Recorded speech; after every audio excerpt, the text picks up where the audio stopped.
And look at this. This is from Yale, news.yale.com. Yale News. Now, this is interesting. Headline is this: disagreement creates cognitive disharmony. All right. You see what we're doing here? Yale researchers have devised a way to peer into the brains of two people simultaneously while they are engaged in discussion.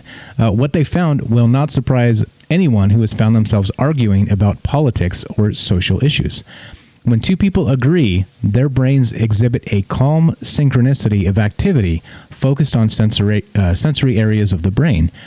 When they disagree, however, many other regions of the brain involved in higher cognitive functions become mobilized as each individual combats the other's argument. A Yale-led research team reports January 13th in the journal Frontiers in Human Neuroscience, quote, "Our entire brain is a social processing network," said senior author Joy Hirsch, the Elizabeth Mears and House Jameson professor of psychiatry.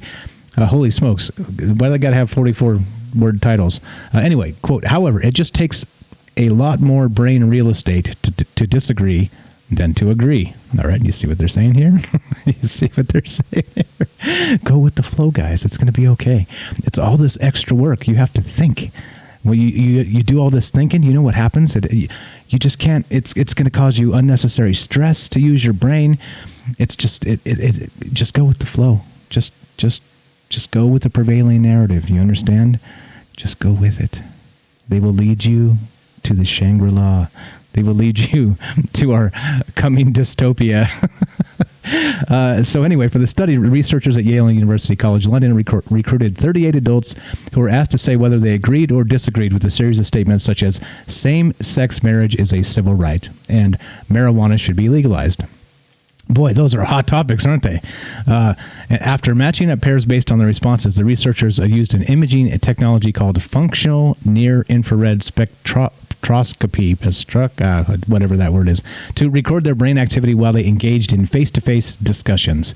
When the people were in agreement, the brain activity was harmonious and tended to be concentrated on sensory areas of the brain, such as the visual system, presumably in response to social cues from their partner. However, during disputes, these areas of the brain were less active. Meanwhile, activity increased in the brain's frontal lobes, home of the higher-order executive functions. So, so basically, guys,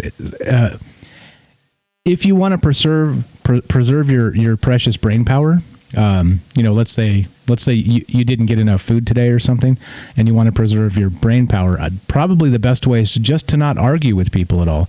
Don't use your brain for anything like that. Just go with the flow. It's almost like you had a nice shot that just pacified you and made you willing to go along with the plan. What do they say about the plan?